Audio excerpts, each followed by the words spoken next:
Capítulo 4. Soy ordinario y mi destino es grande. Y lo vil del mundo y lo menospreciado escogió Dios, y lo que no es, para deshacer lo que es, a fin de que nadie se jacte en su presencia. 1 Corintios 1, 28, 29. Dios usa gente simple, con un corazón grande. Individuos dispuestos, obedientes, entregados, humildes. Lo que el mundo muchas veces desaprueba es lo que Dios toma y levanta para su gloria. Por ordinario entendemos algo que es común, regular, bajo, de poca estimación, que no tiene grado o distinción en su línea, lo cual automáticamente da la impresión de que es sin mucho valor y no hay que prestarle atención. El mundo dice no. Nunca podrá ser alguien. No tiene educación. No tiene dinero. No conoce a nadie. No tiene un buen físico. No tiene un apellido de influencia. Es muy viejo. Es muy joven. El Creador dice sí. Tengo su futuro en mis manos. Yo la capacito. Yo abriré mis ventanas de bendición y le proveeré. Es mi hija, yo soy su padre. Yo la formé con mis manos, y todo lo que yo hago es bueno. Todavía tengo planes con ella. Yo le doy la sabiduría. Una noche me tocó cantar en un evento especial que tenía la participación de reconocidos líderes del país. Para ese tiempo solo tenía 2 canciones de promoción: Contigo Dios y Vuelve, que habían escalado muy rápido en la radio local, ambas escritas por mi amigo Juan Carlos Rodríguez, quien apenas se estaba dando a conocer como autor. Al terminar de cantar se me acercó un destacado autor y me dijo: "Usted tiene mucho talento, mucha gracia y unción, pero esas canciones no me parecen muy buenas, como autor con experiencia se lo digo. Tiene que buscarse gente que tenga escuela en esto, estos muchachitos nuevos que están comenzando no tienen mucho concepto de lo que están escribiendo y no van a perdurar". Me parecieron inapropiadas sus palabras, pero me quedé en silencio, pues supe de inmediato que era una reacción de celos por los buenos talentos que estaban surgiendo. Hasta hoy no sé dónde ha parado esa persona, sus canciones ya no se escuchan y mi amigo principiante y sin experiencia es hoy uno de los mejores autores que conozco. Dios lo ha puesto en alto. Tal vez estás leyendo este capítulo y te encuentras en una situación de menosprecio de parte de personas que te miran y piensan que no tienes nada especial para compartir, que eres alguien común y corriente. Y posiblemente te lo has creído, pero esa no es la verdad. Tú eres diferente, eres especial y a su tiempo lo verás. Debes vivir como ordinario para llegar a ser extraordinario. David. Todos hemos escuchado y leído alguna vez acerca de David, el pequeño que mató al gigante Goliat y el joven que escribió muchas canciones y salmos. Pero es interesante cuando estudiamos cómo Dios organizó todo el plan para David, sus comienzos, el proceso de preparación y hasta dónde fue llevado. Cuando el profeta Samuel fue enviado por Dios a ungir uno de los hijos de Isaí, al ver a Eliab, el hijo mayor, de inmediato fue capturado por su grande estatura y buen parecer, pensó que ese era el que Dios le envió a ungir, pero la respuesta del Señor fue: "No te dejes impresionar por su apariencia ni por su estatura, pues ya lo he rechazado. La gente se fija en las apariencias, pero yo me fijo en el corazón". Fíjate en 1 Samuel 16, 7. Al pasar los 7 hijos y ninguno haber sido elegido por Dios, Samuel preguntó si acaso quedaba algún otro por ahí, y el padre respondió: "Queda aún el menor, que apacienta las ovejas". Al entrar David, entonces Samuel recibió la orden de Jehová para ungirlo. David no era el patito feo de la casa, de hecho dice la Biblia que era hermoso, inteligente y fuerte. Lo que pasaba es que era el más joven, y en una familia numerosa usualmente los mayores son los primeros en sobresalir, los pequeños deben seguirlos y aprender de ellos. Las tareas asignadas a este jovencito eran diferentes a las de los mayores, le tocaba estar en el campo cuidando ovejas mientras que sus hermanos ya estaban en el servicio militar. Me imagino que Isaí no creyó necesario enviar por David y colocarlo en la línea de desfile ante el profeta, y mucho menos le pasó por la cabeza que Jehová escogería al más joven, al pastor de ovejas que pasaba horas en el campo. ¿Qué podría tener de especial que fuera diferente a sus hermanos? Pero a Dios le gustaba el aspecto del corazón de David. Por esto lo escogió como su siervo, lo sacó de los apriscos de las ovejas y, fíjate en Salmo 78, 70. En el tiempo de anonimato es cuando somos preparados para lo extraordinario. Nadie empieza desde arriba, hay un proceso que no puede saltarse. David, al ser el más pequeño, no podía ir a la guerra igual que sus hermanos, pero la majada se convirtió en su campo de entrenamiento.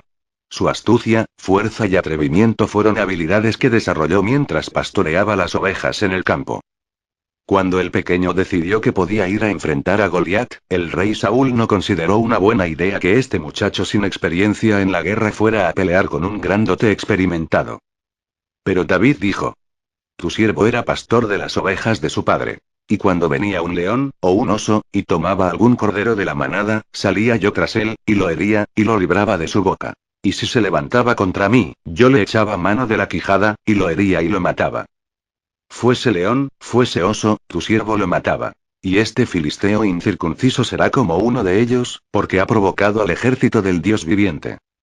Añadió David: Jehová, que me ha librado de las garras del león y de las garras del oso, él también me librará de la mano de este filisteo. Y dijo Saúl a David: Ve, y Jehová esté contigo. 1 Samuel 17, 34, 37. Y ya sabemos lo que pasó. Este joven no menospreció su tiempo de anonimato.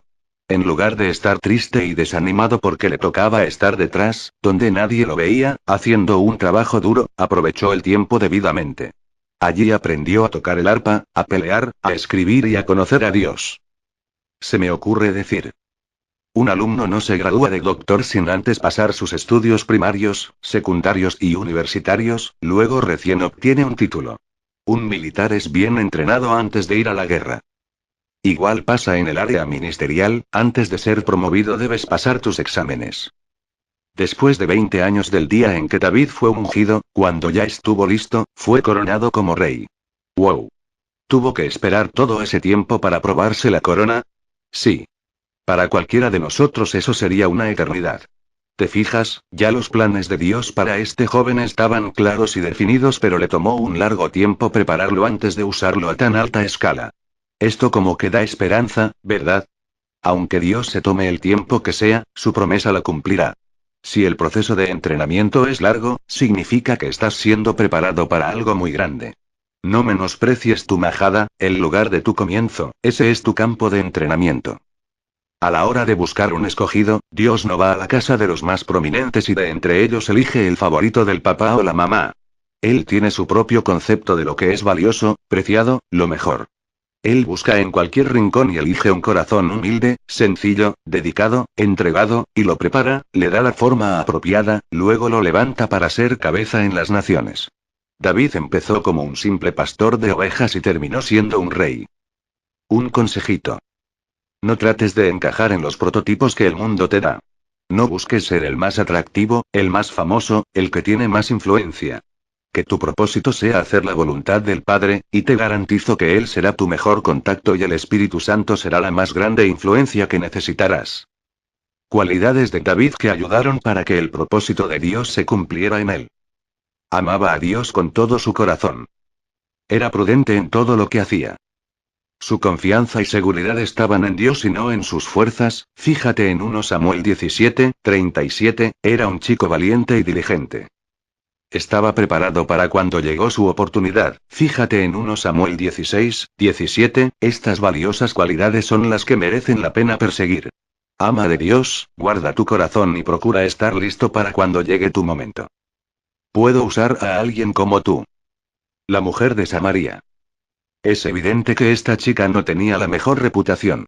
Probablemente era de las que pasaban y los del barrio secreteaban y la miraban con desprecio.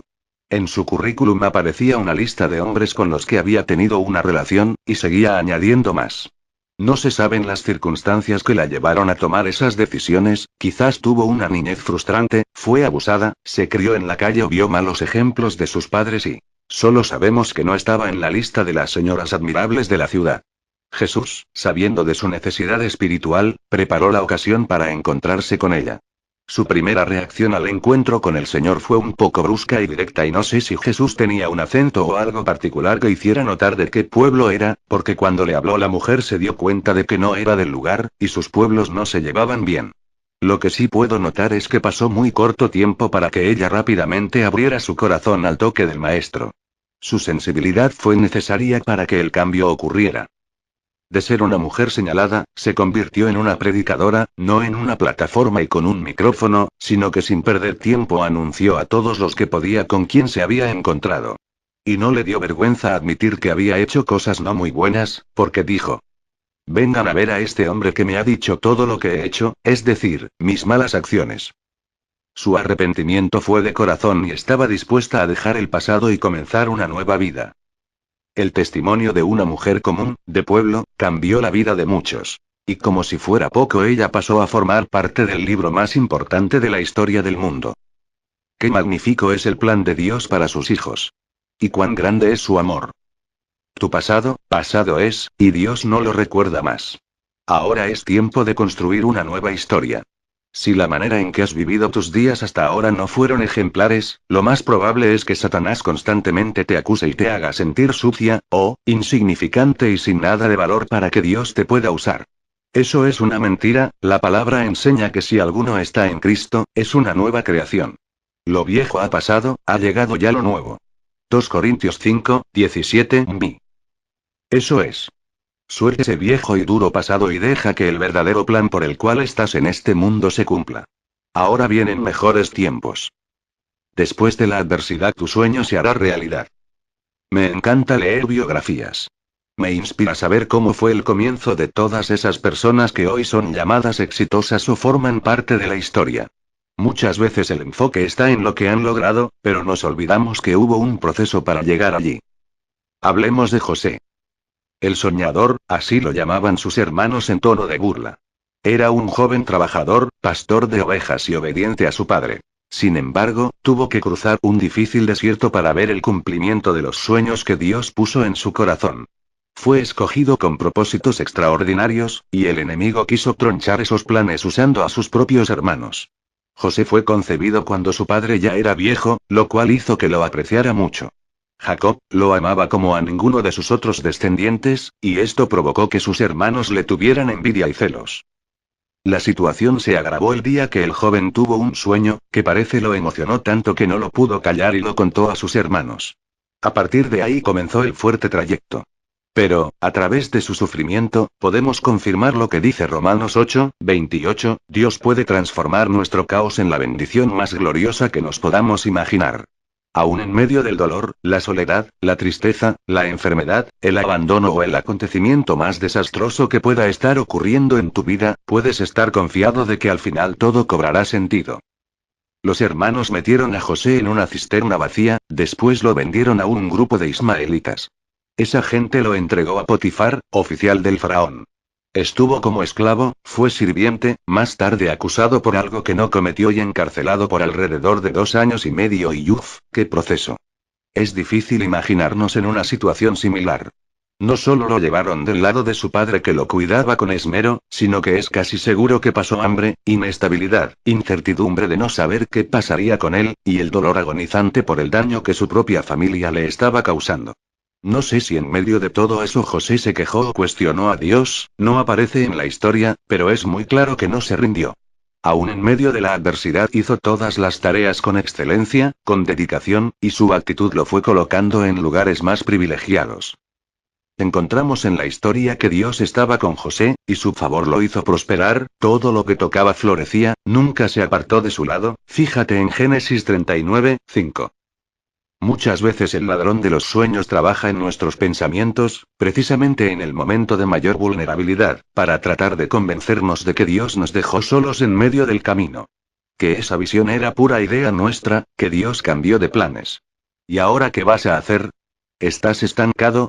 De aquí no vas a ningún lado, olvídate de todo eso y no era para ti y no luches más y no intentes más y un gran etcétera. Desde el momento en que percibas esos pensamientos tienes que saber que ese es el trabajo del devorador. Todo pensamiento que te desanima, que te derrumba, que te impulsa a quedarte sentado, definitivamente no está conectado al creador de los grandes sueños. La Biblia, en Juan 10, 10, dice que Satanás solo viene para robar tu sueño, matar tu esperanza, y destruir tu plan, pero nuestro Señor viene y usa todo el intento del enemigo para mostrar su gloria a través de nosotros. Dios tenía la vida de José en sus manos, y todo fue parte del plan. No creo que él se imaginara que con cada nuevo inconveniente que tenía que enfrentarse escribía un nuevo párrafo en su historia y algo trascendental. El mismo valle de angustia que cruzó, lo dirigió hacia el cumplimiento de la visión. Si ahora en el siglo XXI José fuera un viejito canoso y le pidieras unas palabras de ánimo, probablemente te diría: mi hijo, aquel día que mi padre me envió a ver a mis hermanos y no volví a casa creí que era el fin. No sé cómo salí vivo de la cisterna donde me echaron. Después empecé a escuchar un ruido y como iba con los ojos vendados no me di cuenta de a dónde me llevaban. Cuando me vine a dar cuenta estaba en Egipto, y cuando vi a esos hombres hablando y pasándose dinero pensé: oh no, de aquí no me salva ni el chapulín colorado. Ya tú sabes, cuando llegué a la casa de ese señor que me compró estuve sirviendo día y noche haciendo lo que me pedían, no fue fácil. No dormí por días, extrañaba mucho a mi papá, no lo había visto por largo tiempo y sentía deseos de abrazarlo, también quería ver a mis hermanos y preguntarles por qué me hicieron esto. Yo los amaba mucho, por su culpa miren dónde me encuentro y especialmente cuando me vi camino a la cárcel, cuando esa mujer mentirosa me acusó de algo que jamás me hubiera pasado por la mente hacer y fue duro. No te lo puedo negar, pero en medio de la incertidumbre había una llamita de esperanza encendida en mi corazón, algo más poderoso que yo que me animaba a creer que todo terminaría bien. Pude sentir la presencia de Dios rodeándome en todo momento, y en las noches de mayor desesperación Él me habló y me dijo: tranquilo, José, sé paciente, yo estoy aquí contigo. Definitivamente su favor fue evidente en medio del dolor. Y hoy te digo con seguridad que no cambiaría nada de lo que pasó. Te voy a dar unos tips que me funcionaron mientras pasé por ese desierto. Sé valiente. Descansa en la soberanía de Dios. Es muy importante que seas fiel. Que vivas en integridad. Realiza tus tareas con excelencia. Desarrolla tus talentos y habilidades. Mantente enfocada en tu visión. No guardes rencor. Perdona a los que te han herido. Representa de Dios dignamente donde quiera que vayas. Y mantén el sueño vivo. Él tiene tu vida en sus manos y verás que todo es parte de un propósito. A pesar del duro proceso, José creyó lo que Dios le había mostrado. Su encarcelamiento fue solo físico y, su espíritu se mantuvo fuerte visualizando la promesa. No se limitó por las circunstancias, más bien éstas le permitieron desarrollar sus habilidades. En medio del trayecto mantuvo su mente enfocada en su visión y fue fiel en todo y a todos con los que se relacionaba. Este joven ejemplar tuvo que esperar 13 largos años para ver sus sueños, pero los vio. Fue gobernador de Egipto, dirigió los negocios del rey y sus hermanos se postraron ante él. Se me ocurre decir: los individuos que sean fieles a la visión de Dios disfrutarán de su favor, al final verán su visión realizada, siendo vindicados no importa las adversidades que hayan tenido que enfrentar. Biblia plenitud. A veces parecen locura las revelaciones que vienen de Dios, pero siempre tienen sentido. Los pensamientos de Dios son muy elevados y ningún humano es capaz de comprenderlos. Eres mi hijo amado. Jesús. Y tú, Belén, de la tierra de Judá, no eres la más pequeña entre los príncipes de Judá. Porque de ti saldrá un guiador, que apacentará a mi pueblo Israel. Mateo 2:6. En numerosas ocasiones había meditado en el acontecimiento del nacimiento del Salvador, específicamente del lugar donde ocurrió, las circunstancias, cómo se dio todo, pero nunca había tenido tanta claridad acerca de un mensaje importante que Dios quiso dar mediante el nacimiento de Jesús. Primero, la forma en que vino al mundo fue una gran muestra de humildad, creo que todos entendemos esto. Sin embargo, esa no es la única enseñanza poderosa detrás del acontecimiento más impresionante de la historia del mundo. En diciembre del 2010 mi pastor, Robert Morris, compartió una enseñanza acerca de Belén y el nacimiento del Mesías que amplió mi entendimiento y me hizo ver que la razón por la que Jesús nació en Belén no fue solamente para mostrarse humilde, sino para demostrarle al mundo que es el creador de todo y tiene dominio sobre todas las cosas. Él escoge a veces los lugares más desprestigiados para hacer cosas asombrosas. Dios no necesita un ambiente perfecto o circunstancias agradables para crear milagros. Belén es la ciudad más pequeña de Israel y sin muchos atributos hasta el día de hoy. La razón por la que esta pequeña villa en Judea es hoy conocida en el mundo entero es el nacimiento de Jesús. Estoy de acuerdo con esto. Creo que Dios escogió a Belén, como el lugar para que su hijo naciera, con la intención de crear el milagro más grande y trascendente de la historia de la humanidad en un lugar intrascendente. Qué tranquilidad nos da saber que somos valiosos sin importar de dónde hayamos salido o dónde nos criamos. Todos fuimos concebidos por el Creador para un proyecto único. Este es un mensaje para muchos que constantemente se subestiman porque vienen de un lugar poco reconocido y creen no tener importancia, pero Dios quiere sorprenderlos y mostrarles lo que Él es capaz de hacer aun cuando las apariencias no prometan mucho. Él te ha mirado y quiere hacer algo grande de ti. Tu trasfondo no lo limita, su atención está en tu presente y tu futuro. Lo importante no es de dónde saliste, sino a dónde llegarás. Jesús nació en Belén y se crió en Nazaret, su padre era un carpintero, lo mismo fue él, ya que en el pasado era común que los hijos ejercieran la misma profesión de los padres, cualquiera fuera la ocupación, pastor de ovejas, herrero, panadero, los hijos se instruían desde muy jóvenes en ello. Jesús de niño ayudaba a su padre en el trabajo de carpintería. Aunque a su corta edad era un chico lleno de sabiduría, había algo que lo diferenciaba del resto de la comunidad, era un enviado del cielo, su conocimiento era tan amplio que hasta los más sabios estaban sorprendidos con su saber, aún así el pueblo no esperaba a un Salvador que viviera en esas condiciones. Puedo imaginar lo que pensaban acerca de un simple carpintero como Salvador para el mundo. ¿Qué esperanza puede haber? Se preguntarían algunos. En sus mentes no era posible que algo así sucediera. Pero a Dios le encanta dejar con la boca abierta a aquellos que se creen muy aptos y sabios. Esa es su especialidad, escoger lo que el mundo no aprueba y cumplir su plan. Fíjate en 1 Corintios 1, 26, 28. Los humanos pensamos que si vamos a poner nuestra esperanza en alguien para que nos ayude deberá ser una persona en mejor condición que la nuestra, más importante, con influencia. Por ejemplo, si nos toca elegir un abogado para que nos represente, no queremos a uno mal vestido, un mediocre o que anda en un carro viejo, queremos a alguien mejor posicionado que nosotros, con poder, que tenga reconocimiento, trayectoria, que cuando se pare a hablar la sala completa quede impresionada y, por supuesto, queremos que gane nuestro caso, ¿verdad? O pongamos el ejemplo de cuando una chica soltera lleva un pretendiente a casa. Ante todo, el papá quiere saber en qué trabaja el individuo. Si por casualidad es un doctor, arquitecto, piloto de American Airlines su línea área favorita o ingeniero civil, desde un principio va ganando puntos. Si, al contrario, el joven se presenta como un carpintero de patio que de vez en cuando arma un par de sillas, lo primero que el padre pensará es que su niña se le morirá de hambre, y ahí empezará la persecución y los papás digan, amén. Así son los padres normales que aman y quieren cuidar bien de sus princesas y, aunque a algunos se les va la mano. Pero, en serio, así somos, es la realidad y no es culpa de nadie en particular, es nuestro mundo, nuestra humanidad. Ahora bien, Dios mira las cosas con otra perspectiva. Ante sus ojos lo de afuera no es lo primero. Las circunstancias económicas, lo físico, lo que perece. Sus intereses son muy diferentes a los del hombre, tienen que ver con cosas más profundas, valiosas y eternas. No es que él solo pone sus ojos sobre las personas de más baja clase social o económica y el resto no existe. No, el punto es que Dios jamás va a dejar de usar a una persona porque no cumpla con los estándares sociales. Nosotros ante la sociedad tenemos un valor para cada cosa, según nuestro criterio y consideración, pero en el reino de Dios eso no existe. Él toma a aquellos que lo aman y honran de corazón y los coloca en el área donde pueden ser útiles.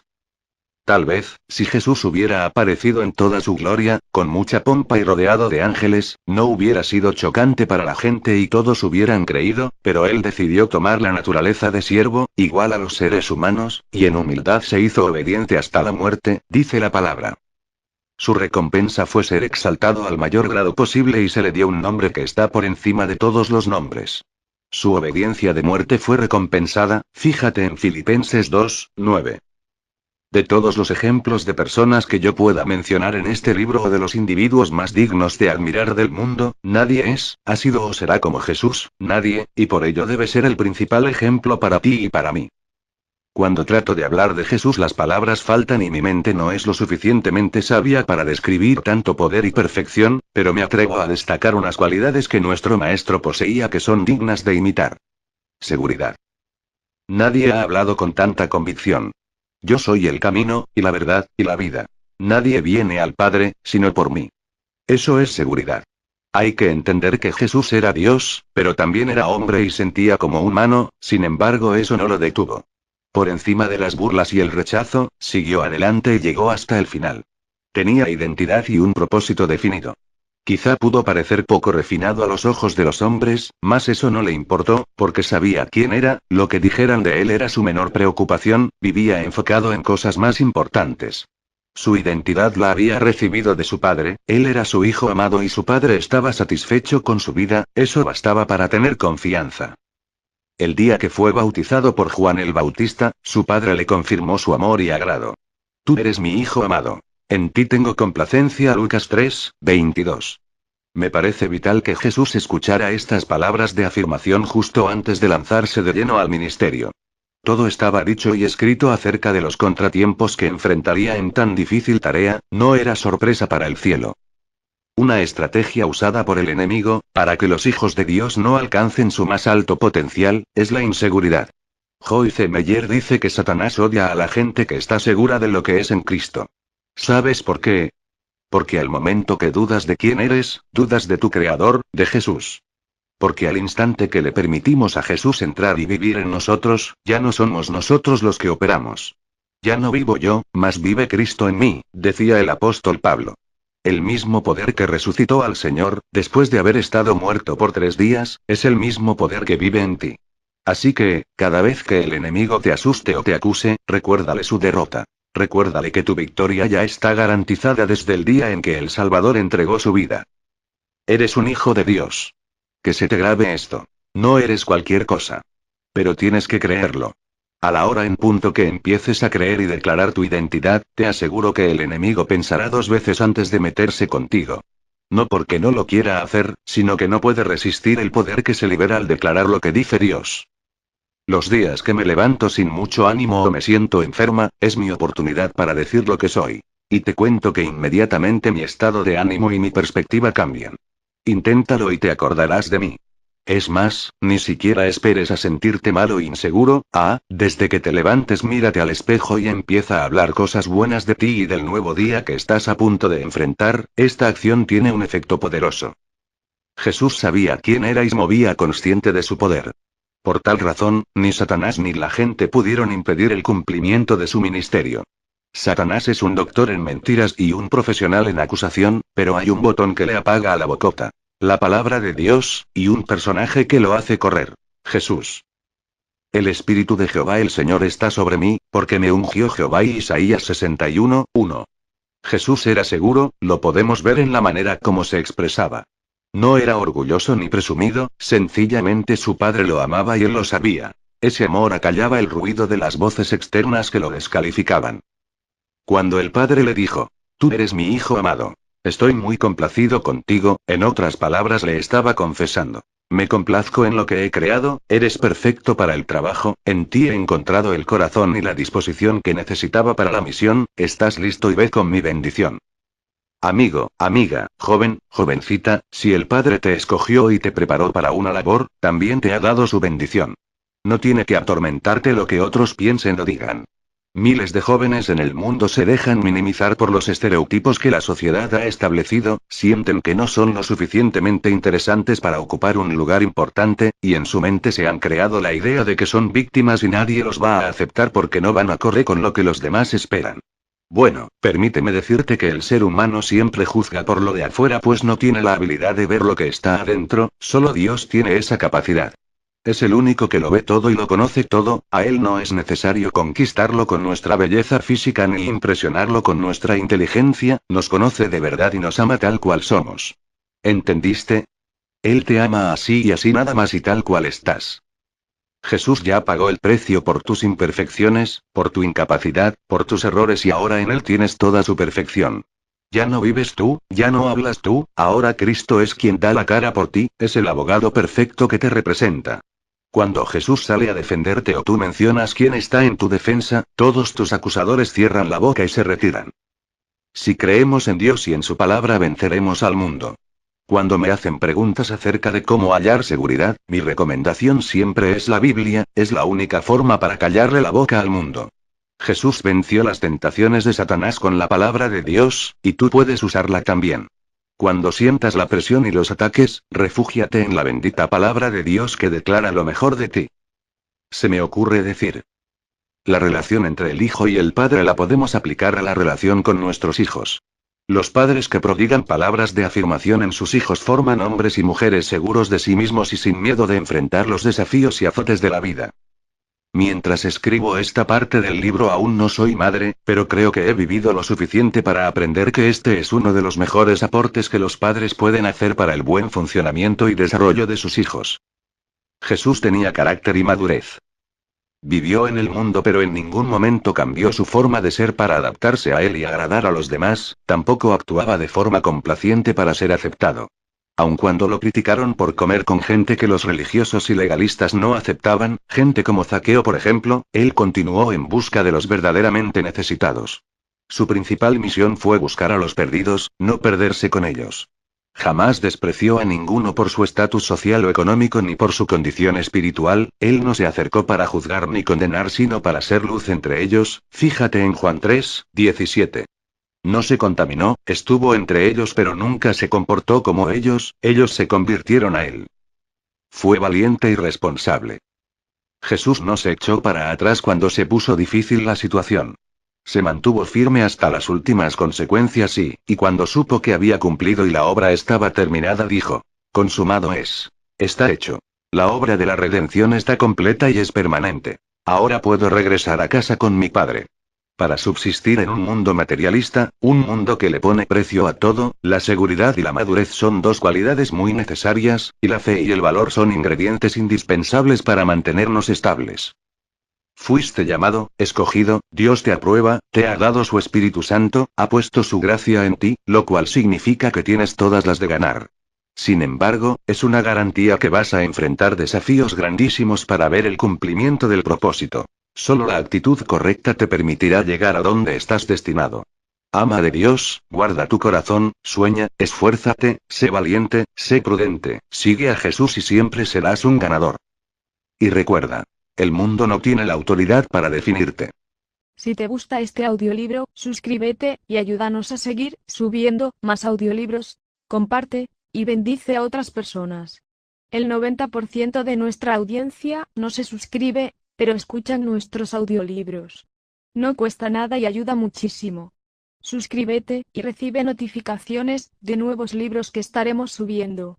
Tenemos más de 1000 libros para compartir contigo.